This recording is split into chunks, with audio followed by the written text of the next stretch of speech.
What's up tol? Isang mapagpalang gabi sa inyong lahat mga tol, no? So update tayo ngayon tol dahil matagal-tagal din tayong nakapag-upload buhat ng nabihag tayo. Papasalamat tayo sa Panginoon tol dahil hindi na tayo pinabayaan.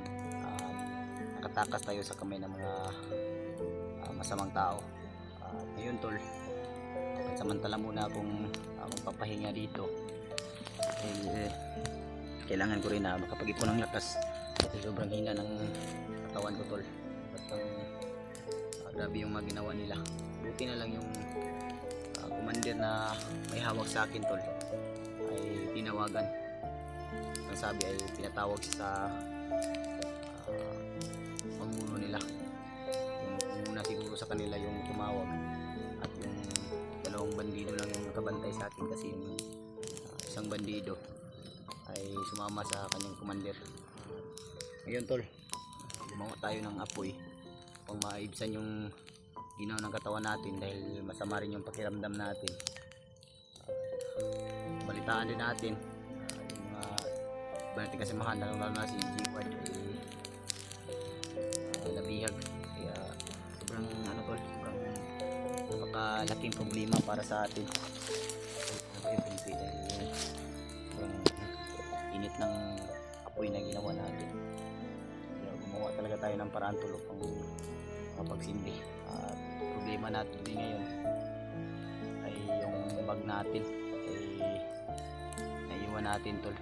At yung nandun natin yung cellphone natin at saka yung boot natin ay pagpapas lang ko doon sa mga bandido na humawak sa atin tol ay may mga nagsipagdatingan, kaya nagmadali din ako. Sobrang napakalaking problema talaga tol dahil yung kasamahan natin na si Kuya Bads din ay nabalitaan din natin na nabihag. Sobrang dami ng mga nangyayari ngayon. So may nabasa rin ako tol kasi may nag-share sa akin ng mga impormasyon pati si Remark ay nabihag. Kaya nalulungkot tayo tol. Hindi pa natapos yung mission natin. Meron pa tayong problema dahil yung pamangkin natin. So sisikapin ko mga tol.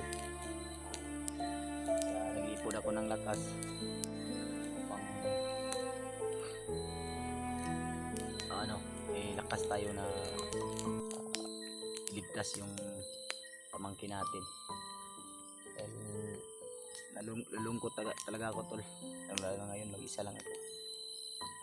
Una sa lahat mga tol, shoutout po kay Ate Che, Shakira, Tita Hilma, at kay Mama Rusi, at kay Lynn, at kay Nanay Bibit, at lahat-lahat po ng nagmamahal sa amin, lahat-lahat ng nagmamahal sa Ipugi at mamahal sa akin tol, at sa walang sawa niyong pagdarasal. Tapos puso ko talaga akong papasalamat at humingi rin po ako ng hindi na pagdarasal sa inyo mga tol. At sa mga FW din dyan, ingat po kayo palagi sa trabaho ninyo. Alam po namin kung anong hirap yung pinagdadaanan namin dito, at may pinagdadaanan din kayong sobrang lalo na doon sa ibang bansa na may bumbahan na nangyayari. Kaya pagdasal ko rin kayo tol, pagdasal nyo rin ako na malabas din ako ng ligtas dito at nakuha ko yung pamangkin ko. Kasi nalulungkot ako tol, ilang araw na po talaga tayo na gahanap. Ilang araw na rin akong nakatakas tol, hindi lang ako nakapag-upload kasi nahirapan din ako sa signal. Wala rin akong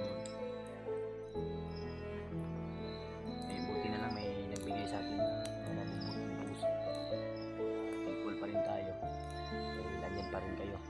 Lahat ng sumusuporta, antabay pa rin sa video natin. At sa mga hindi pa po nakapag-subscribe mga tol, subscribe po sa YouTube channel natin upang updated po kayo sa bago nating ilalabas na video.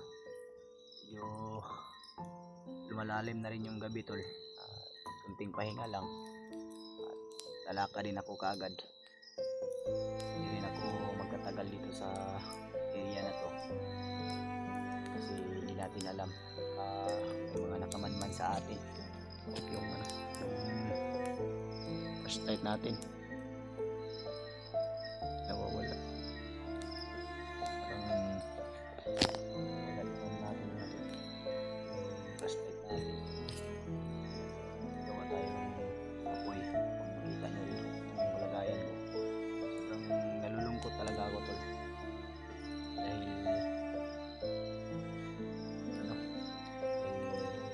wala talaga tayong update sa bayaw ko o yung pamangkin ko, lalo na yung kuya ko mga tol. Dahil hindi natin alam kung ano nangyayari sa kanya ngayon. Wala tayong update sa kanya. Kaya sana po ma-share nyo po yung video na to mga tol sa iba kong kasamahan, lalong lalo na sila Marvin, na para hindi na po sila mag-alala at iwasan po nila na isip sa atin kung may mga gagawin sila na hakbang. I-share nyo na lang po sa kanila. Sabi na lang po na ligtas na tayo at nakatakas tayo sa kamay ng mga bandido. So sana rin makita natin sila. Kasi last na nabalitaan ko mga tol ay andito sila sa bundok at umakyat na sila. Pero hindi natin alam kung may mga trahedya na nangyari.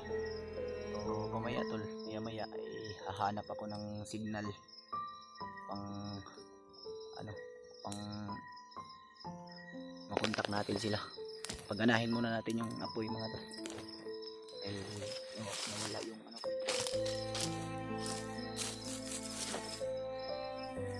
Natin ngayon ay iingat at maganda sa kabawan hakbang natin. Isipin natin palagi yung natin mga tol, bawat hakbang natin.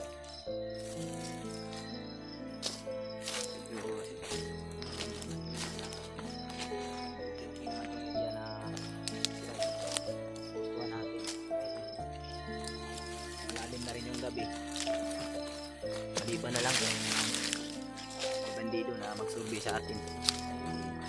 Talaga yung problema natin. So kaya naman natin silang iwasan. I-off lang natin yung yung flashlight natin para hindi tayo agad halata at makita rin natin sa malayo. Salamat talaga ako sa mga tol. Hindi niya talaga ako pinabayaan sa kamay ng mga limon kong bandido. Sana ay makita ko kagad din yung kuya ko upang matulungan niya ako sa sa mission ko. Humingi na po ako ng tulong sa iba kong kasamahan. Ang problema ay may mga mission din sila na dapat nilang gampanan. So kung makikita kami dito mga tol sa kalagitnaan ng bundok, ano ang problema? At ganun pa rin, tutulungan pa rin. May mga kanya-kanya lang talaga kami mga problema ngayon dapat naming lutasin. Katulad ko, hanap ko yung pamangkin ko, yung bayaw ko at yung kuya ko. Kaya kung makikita kami dito, wala namang problema din sa kanila. Tulungan pa rin, tutulungan pa rin para sa kapakanan ng nangangailangan sa amin ng tulong. Ganahin muna natin yung apoy mga tol.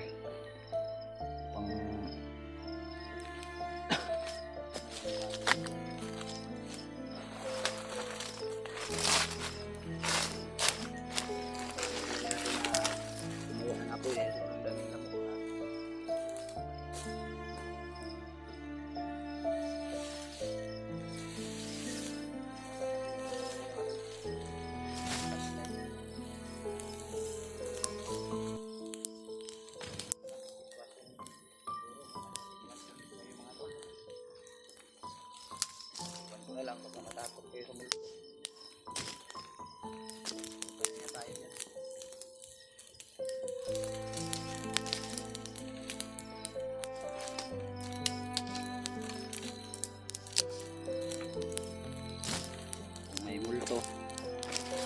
multo kung babae, walang problema.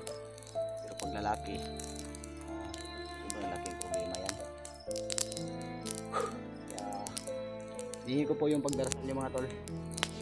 At kayo din, mag-ingat kayo sa, lalo na sa mga trabaho ninyo. Nasaan man kayo ngayon, sa mga oras na mapanood ko.